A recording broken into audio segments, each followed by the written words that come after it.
both of us. So. Did you start the video? Oh, maybe I should get rid of some of this. Yeah, I will. And get rid of that.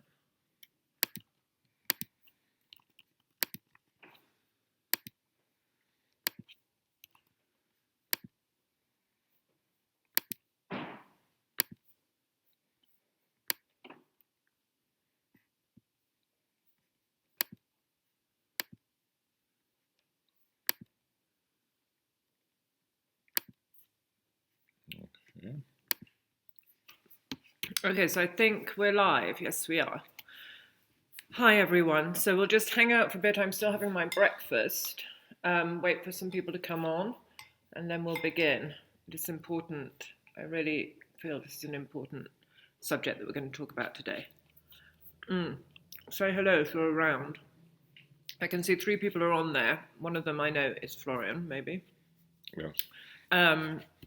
So just say hi so we know who's there.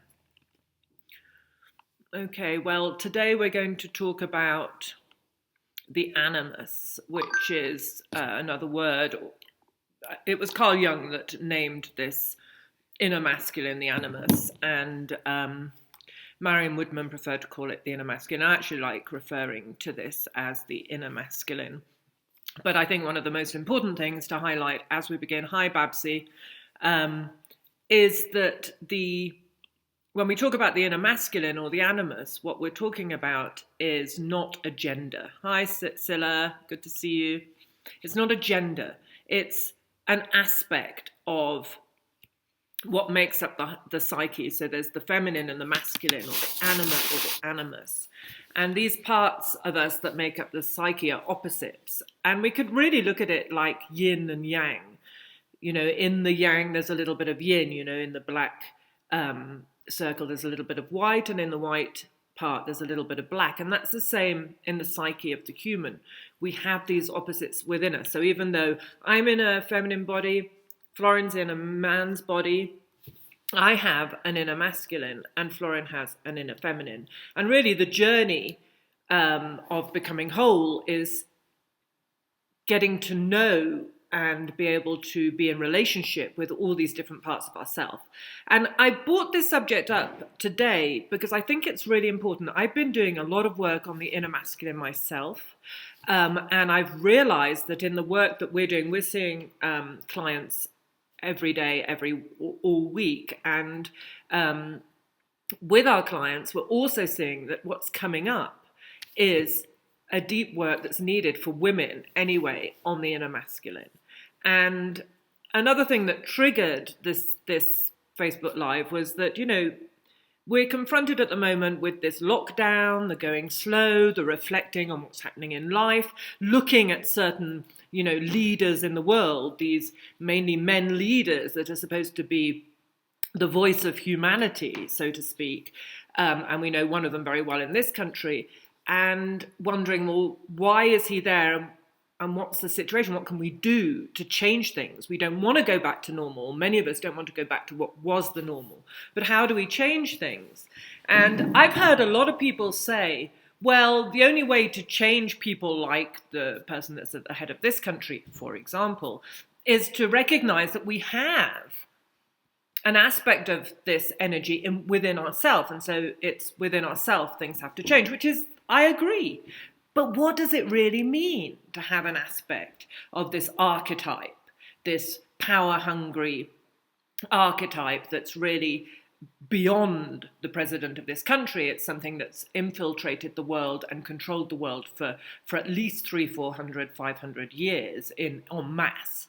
So what is it to own a part of this ourselves and then be able to do something about it? And I realized that each of us has a story. And, you know, people who know our work know that the mother line and the ancestral story of the mother line is really, really important.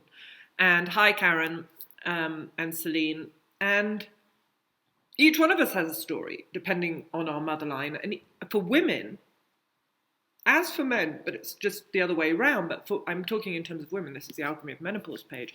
And Florian's going to add stuff as we go along.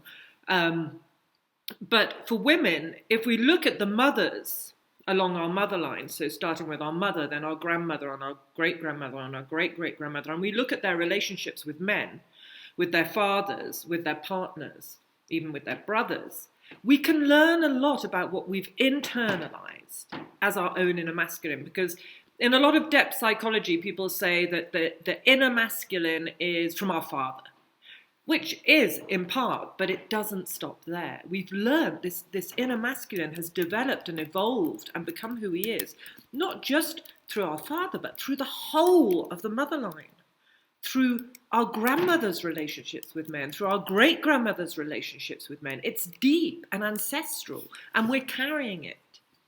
And so if we look at our lines, we can get information, important information and clues about what's happening within us. And once we know what's happening within us, we can then, be the author of our relationships, of our stories, and do something about them, which will then change what's happening in our own lives, outer lives, and as a collective. If we do this collectively, it can change things collectively. So if I give an example of my line, I can go back, and on the 4th generation, the British came to India and colonized. And they colonized the mother line. They took Indian women to be their partners. And this happened to my grandmother, my great-great-grandmother, and my great-grandmother. So my grandmother was issued also from that. So it wasn't just one generation, it was 2 generations. And when I look at it, I see that I've internalized the colonizer. Inside me, part of my masculine, not all of it, because one of the things to remember with women is that our masculine has many faces. It's not just one man. There's a tendency with men that their feminine they perceive as one woman and a specific woman. Whereas with women, our masculine, our inner masculine has many faces. And I realized that one of the faces of my inner masculine was a colonizer, someone who colonized. And so inside myself, he colonized my feminine.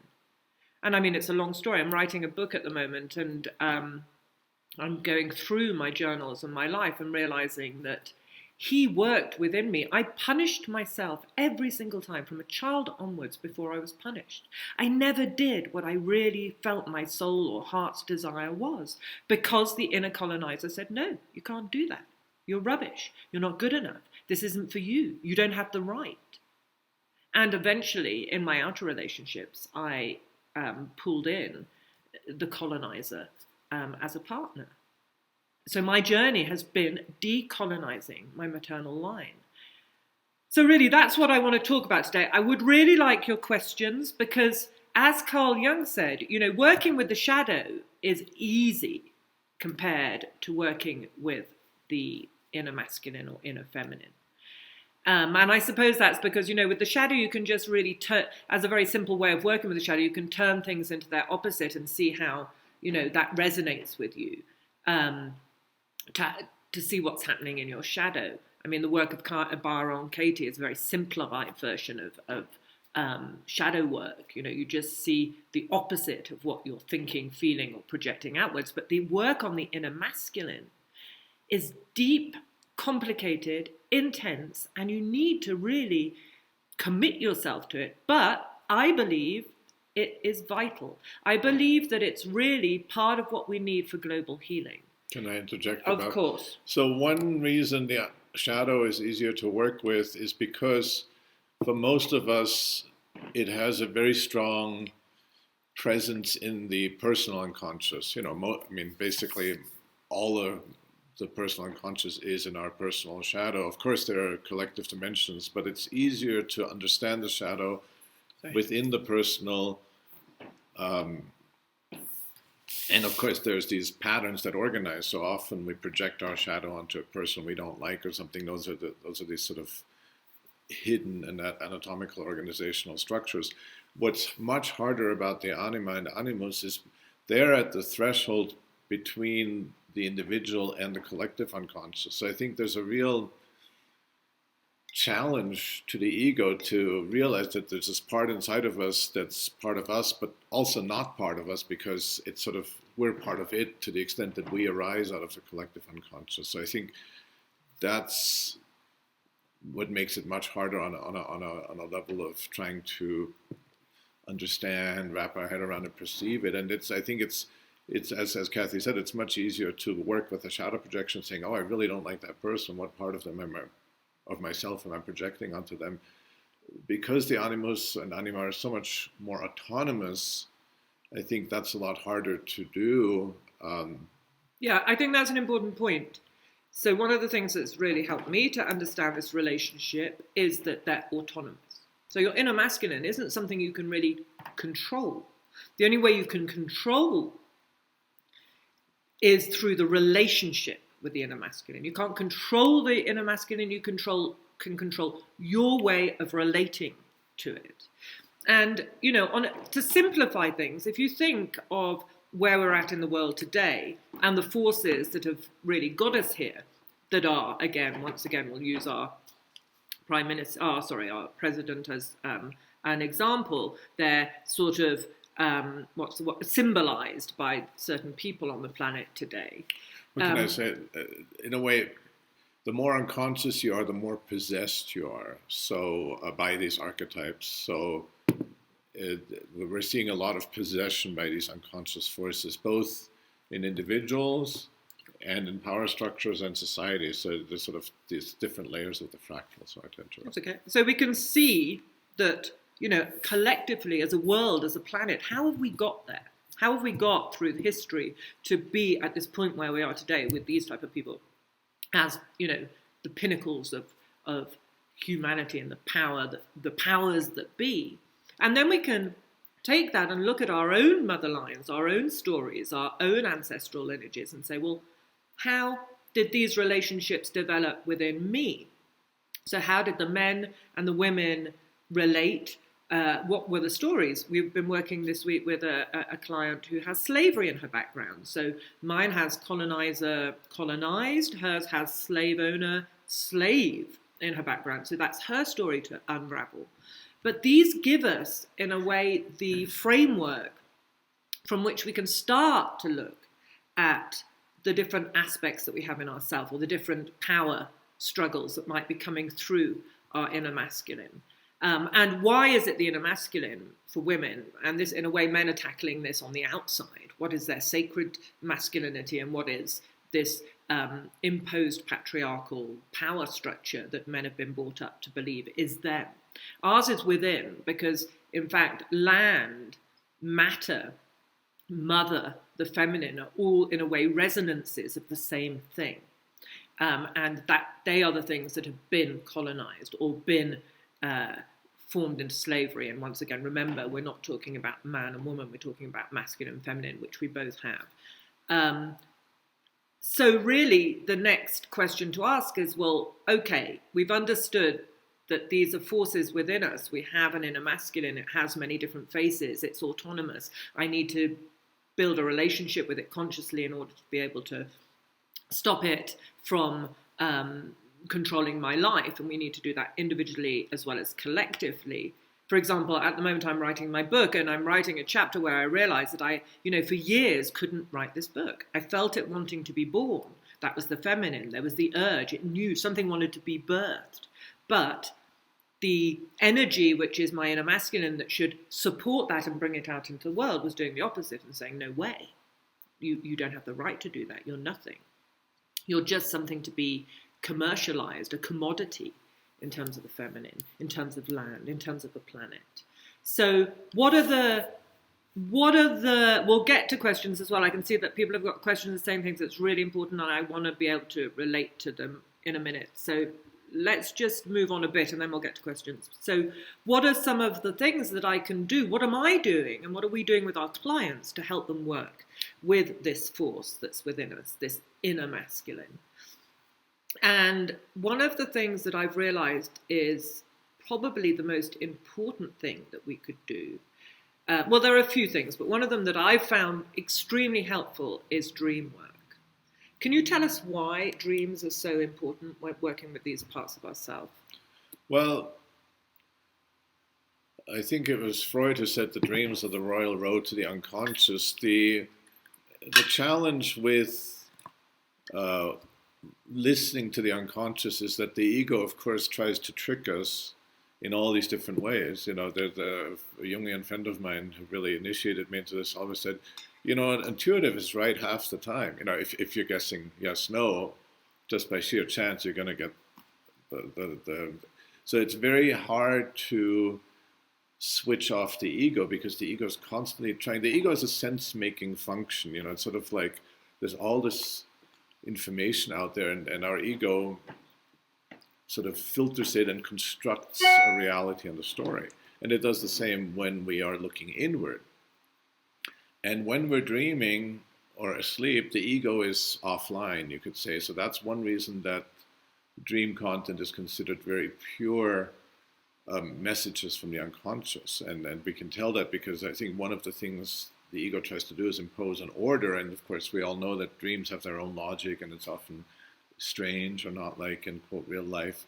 I just want to throw in that the other technique that Jung developed was something called active imagination, which is sort of like like a structured or disciplined daydreaming. And that's hard too. And even when we remember dreams, you could say, well, what we remember about dreams is that the ego filtering. But I think many healers who work with dreams realize that the message of the dream, even filtered through how the ego remembers it when we wake up, is still very pure.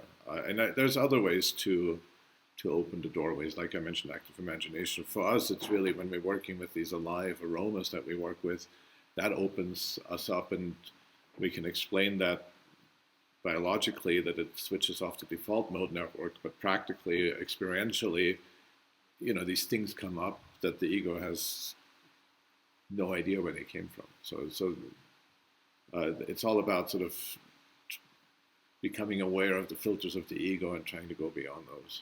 So what we can actually do is, first of all, have a paper and pen or a journal and a pen by your bed and write down your dreams. And don't worry, just write them down. Don't worry if at first you haven't got the time or the headspace to interpret them. Just write them down.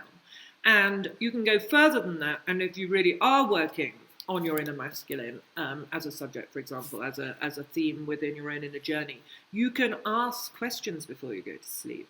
You can use oils and plants that help remember dreams or infuse a sort of dreamlike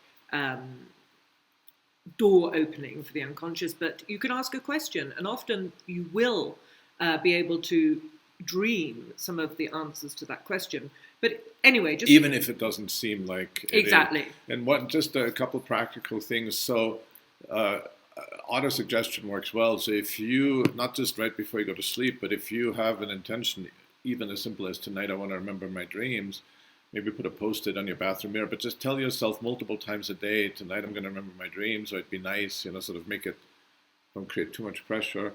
But that, telling yourself multiple times a day really increases the likelihood of remembering our dreams. There's a couple other practical things. A lot of my clients with medical cannabis, one reason they use medical cannabis is because they have terrible nightmares. So cannabis, for most people, suppresses our ability to remember our dreams. There's a question that just came up about what oils for dreams. So clary sage is a great one. There's the mugwort, which is actually better as a herbal tea or a tincture. You can use the oil, but it's very strong and it's got a lot of ketones in. So before bed, it might not be the best thing. But I found clary sage extremely good. Also labdanum. It works with the shadow. So you're sort of, if you smell it, and do a bit of journaling before you go to bed with the labdanum or the galbanum. Both have a strong connection with the shadow and ancestral stories. So you sort of start to journal and you're opening up this doorway to the shadow, which then can continue in sleep. I think that Indian valerian might help. The other thing that I haven't seen as an essential oil yet, although maybe it's out there, is Tagetes lucida. It's also called Texas tarragon. The lucida part refers to apparently that it helps lucid dreaming. So once you sort of get into this regime of at least writing down your dreams, what I want to share with you is that it might be some years later, or you might start to work on it and then a little bit later something else will come up. Dreams are alive and their symbolism and their images carry on. They don't have just one meaning. They have many different forms. It's not linear like the conscious mind. It's this wisdom that comes from the unconscious, mythical images, mysterious, unlinear ways of being. So in my own journey, what I've been doing is, as I said, I'm writing a book and I'm going back over my journals.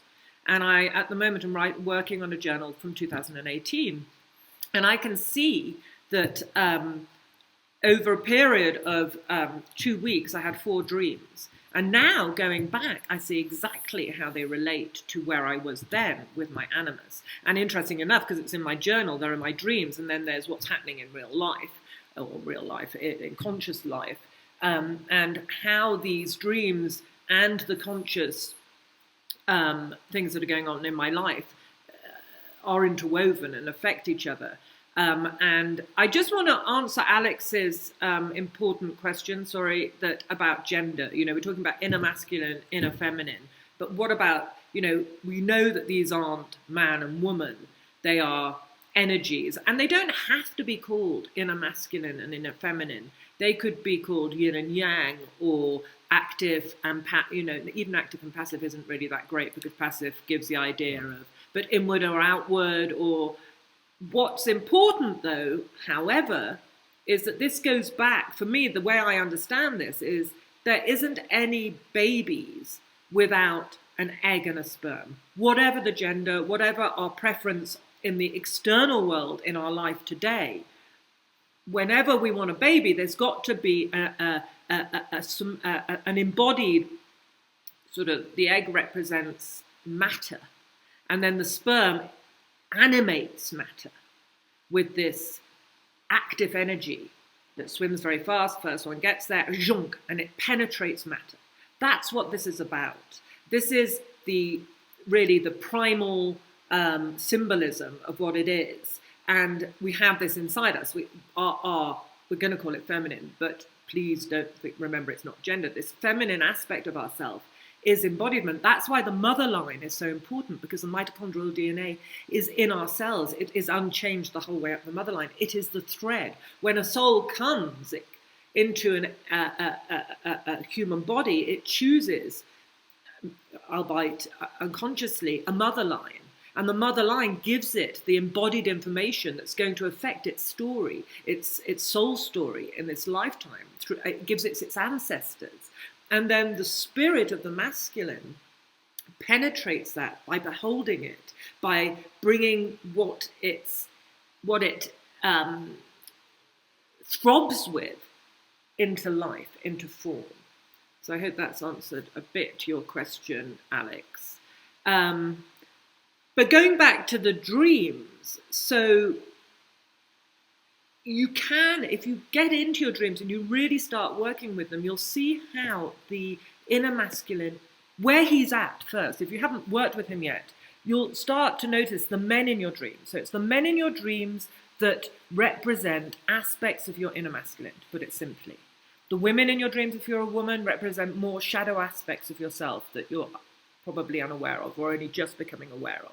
Whereas the men in your dreams are aspects of your inner masculine. So first of all, notice, what are they doing? How do you feel about them? What situation they're in? And this is another interesting aspect to look at, is the setting of your dream. So I always look at the setting of my dream because it gives me information about whether the energy that's coming in that wants to be released, transformed, and moved onwards, is this coming from something that's happening in my life now? And then my dream would be in the present day, maybe in my house or somewhere where I'm aware of, that I see it's the present day. Or, for example, one of the first dreams in the set of 4 dreams I was just talking about, this dark, violent man who I was terrified of was in a fortress on a hill in a dilapidated sort of Middle Ages village. And I knew, because of the setting, that this energy was coming through the ancestral line. This was ancestral energy. And Carl Jung always said our inner masculine is affected by the experience of its ancestral line, or of our ancestral line. So I knew that this dark violent man is something that I've internalized. It's part of my masculine through this colonized lineage. The other interesting thing about that dream was that I had, even though I was still battling with it, and still battling with this energy in real life as well, I had managed to put it in a fortress on a hill on its own. But I was still feeling guilty and frightened that people were going to come up and encounter it. So although I'd managed to separate it off, I hadn't managed yet to separate it and not off enough so that it wouldn't interact with people. And I was feeling terrified. And so, it still had power. And then the dreams went on. So first of all, notice, what are you seeing in your dreams? What are the different, and remember, as I said, we have different faces to our masculine. So it's not just the big bad man. There are other faces. But the big bad man, if we haven't managed to outwit him and deal with him, and he comes through patriarchy, colonization, slavery, religion. He's been infiltrated into the feminine forever. And he not only colonizes the feminine, he colonizes the healthy warrior animus, the sacred masculine within us. So I'm rambling a bit, but what I'm trying to say is, first of all, notice where he's at, to find out, what's happening. And then if you're really serious about this and you carry on writing your dreams and you carry on working with your inner masculine, you'll notice how this relationship changes. So for example, last night, so I've been working deeply with disactivating this colonizer within that stopped me writing my book, that nearly made that I nearly lost one of my sons through it because of the externalized version of this energy. So it's been a really huge theme for me, and I have recently been able to do something about it. And last night I had a dream where I saw, actually it was somebody in my dreams who comes as a woman who has a killer animus. So we're going to get onto that in a minute, exactly what that is, but the killer animus is really where the animus, this dark patriarchal figure, takes over. And anything that the feminine does, it squashes it before it even has a chance. And there's a woman who always comes in my dream because I know she has a killer animus, a huge killer animus that's actually pathological and destroying her life. And there she was again, but this time she wasn't in her usual position as the boss, the controller, the director. She was in my dream as a student asking questions. So then I realized that, how does that relate to me? Well, the part of me that has a killer animus, the animus has now lost its grip. So this part of me is now asking, well, how do I move on? If I disactivate the killer animus, how do I move on? I'm a student again. I'm a student without the killer animus. How do I relate to the other parts of my masculine? Don't know if you want to say anything.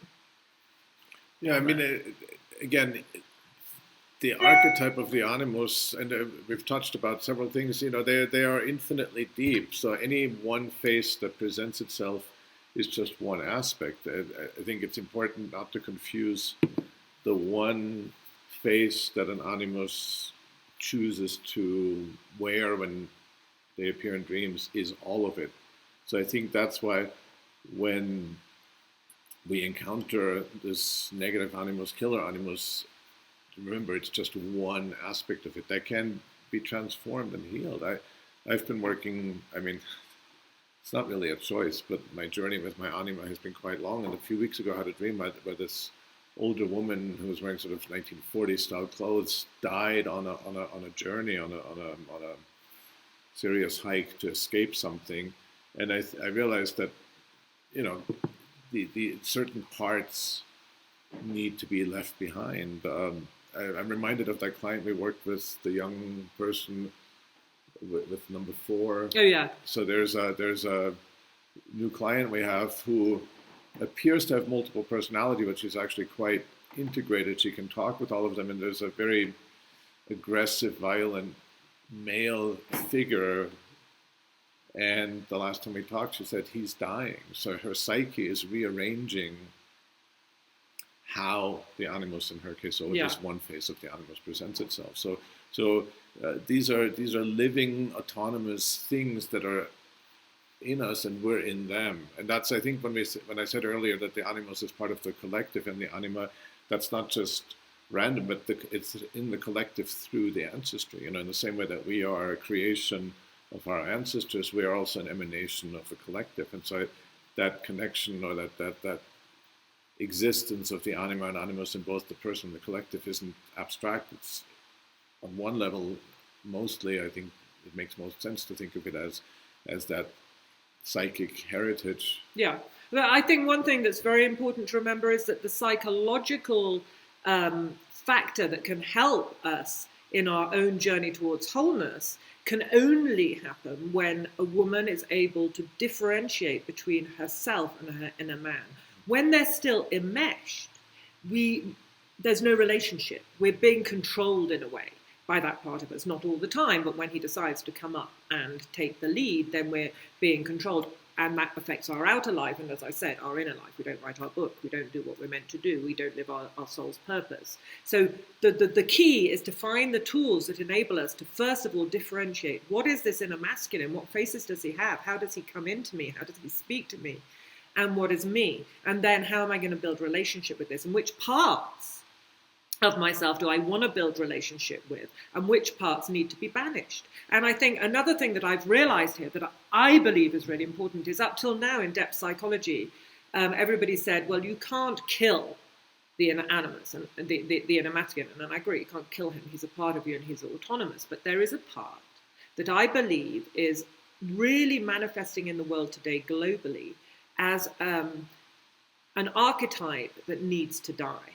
And that is this patriarchal, power-hungry archetype that sees the feminine uniquely as a commodity, either be it as humans, so women are just for men's use sexually, as we've seen. I won't go into names, but also as a commodity in terms of the land, ecology, the way we treat the planet. So this archetype, I don't believe, is our inner masculine.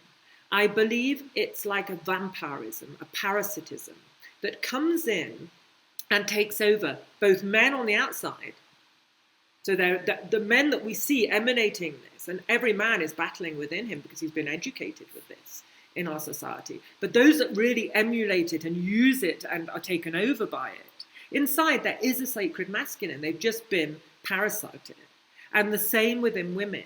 Inside us, there is the sacred masculine. Well, I like mine as a warrior, and he comes through my ancestral line, but there's also this parasitism. So what I believe is that we do have to expulse, banish, kill this part, because this is the part that is destroying the planet, is destroying culture, is destroying the feminine in all aspects of life. So that's where we get back to what I said at the very beginning. Our responsibility is to identify, and in whatever form is right for you, disentangle yourself from this, disown it, and somehow disempower it. Can I add a few things? Yes, of course. So one mantra that really helps me is the simple, don't believe everything you think.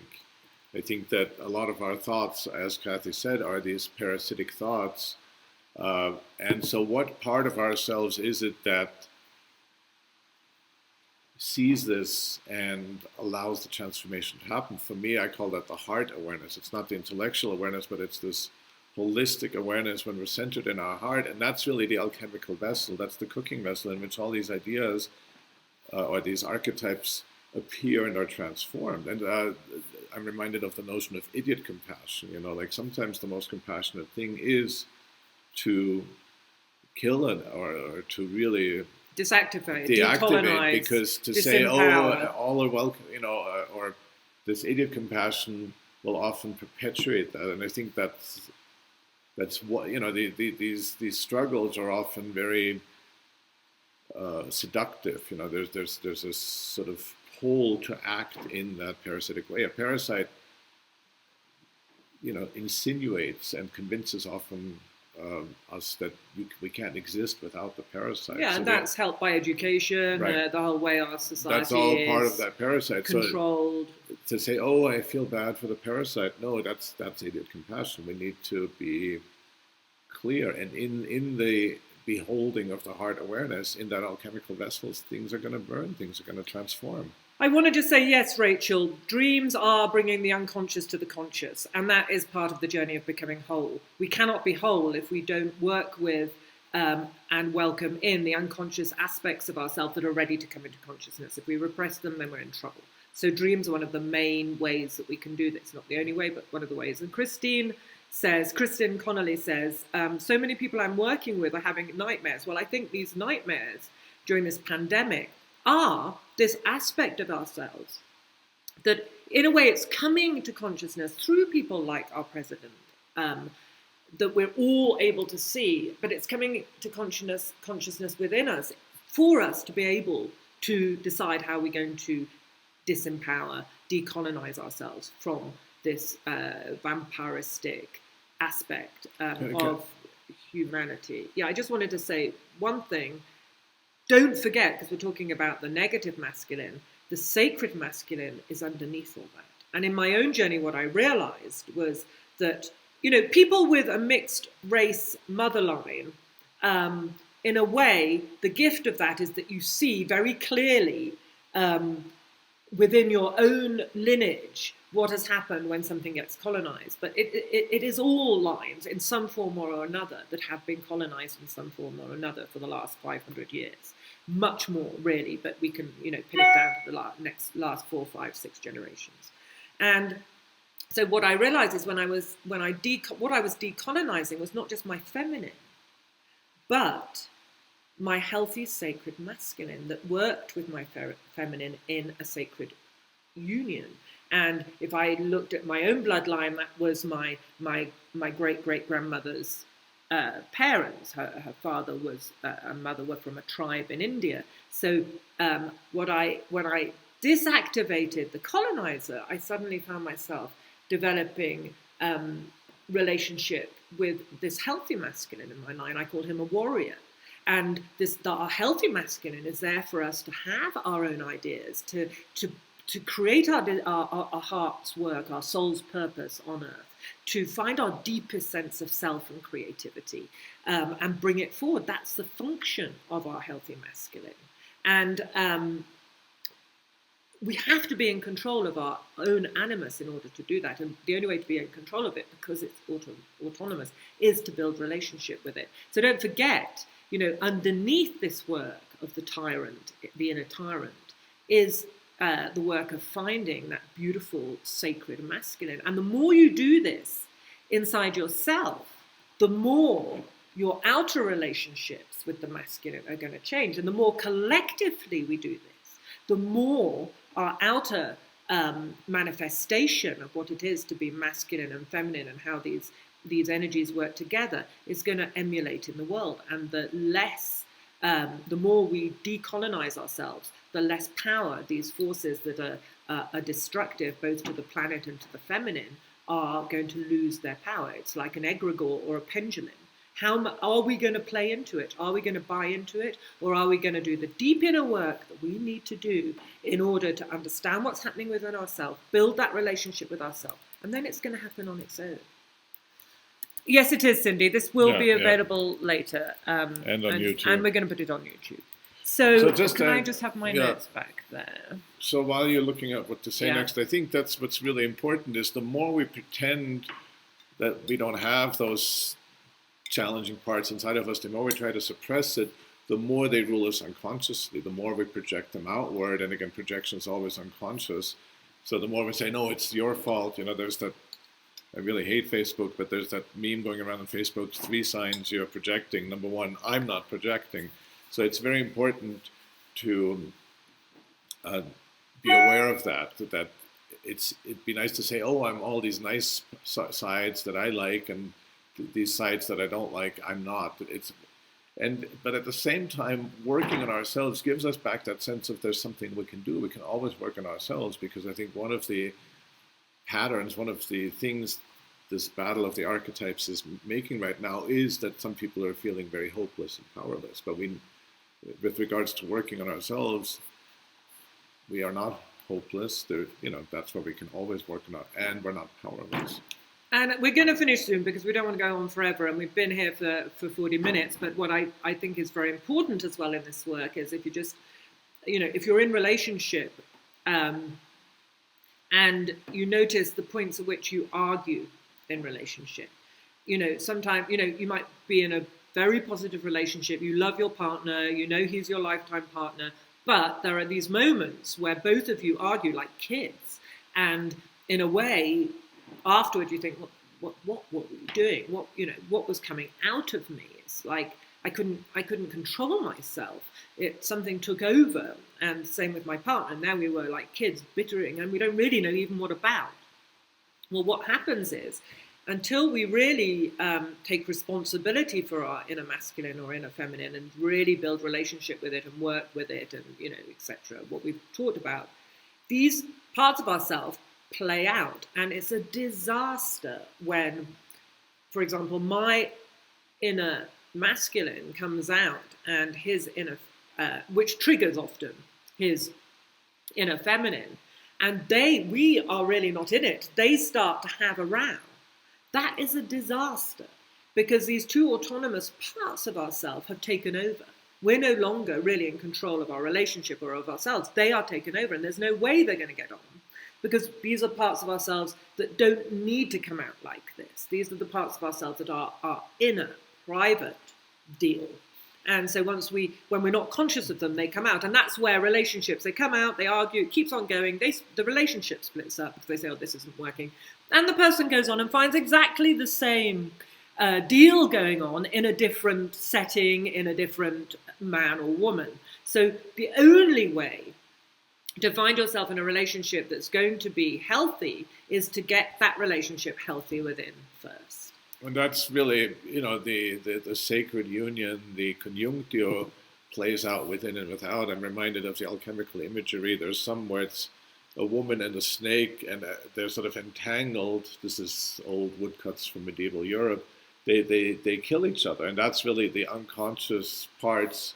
And if we project it outwards again, they totally control us. If we reel it in, which is really hard, because it's so easy to say, no, I'm really, or whatever. It's not even but that reeling in our projections is challenging. But it is that process, not just the anima and the animus, but the entire process is really archetypal. And it's either this battle or this union. And what does that union mean? It doesn't mean a total merger. It's again, like yin and yang can't really merge. And it doesn't mean that one rules the other, not the masculine over the feminine. But it is really a third arises. It's this, like, the answer to the paradox is a whole nother perspective, a whole nother way of understanding that transcends either. And so we often, while we're going through the cycle, we can't, it's the lines, the battle, the trenches are so clear. It's like, this is right, this is wrong. But there is another perspective that, again, when we internalize this process, when we create a safe alchemical vessel for this process, and I think one of the vessels is the heart awareness, the other vessel is really a deep sacred relationship.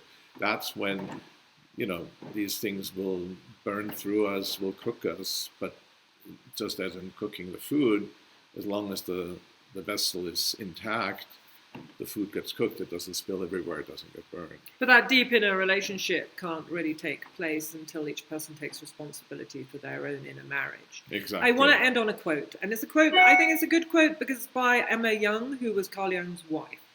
And she says, to discriminate between oneself and the animus, and sharply to limit its sphere of power, is extraordinarily important. Only by doing so is it possible to free oneself from the fateful consequences of identifying with the animus and being possessed by it. Hand in hand with the discrimination goes the growth of consciousness and the realization of the true self.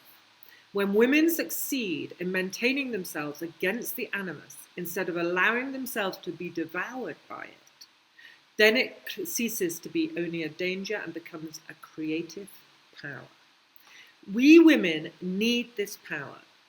For strange as it seems, only when this masculine entity becomes an integrated part of the soul and carries on its proper function there, is it possible for a woman to be truly a woman in the higher sense, and at the same time also being herself to fulfill her human individual destiny.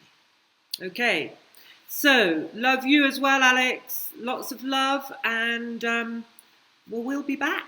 And any questions, any reflections, post them on the Alchemy of Menopause post, or write to us, or whatever. If there are things that you want us to talk about, and we feel that they resonate with our work, then we're quite happy. And we love you, and we'll see you all soon. Lots of love. Bye. End live video.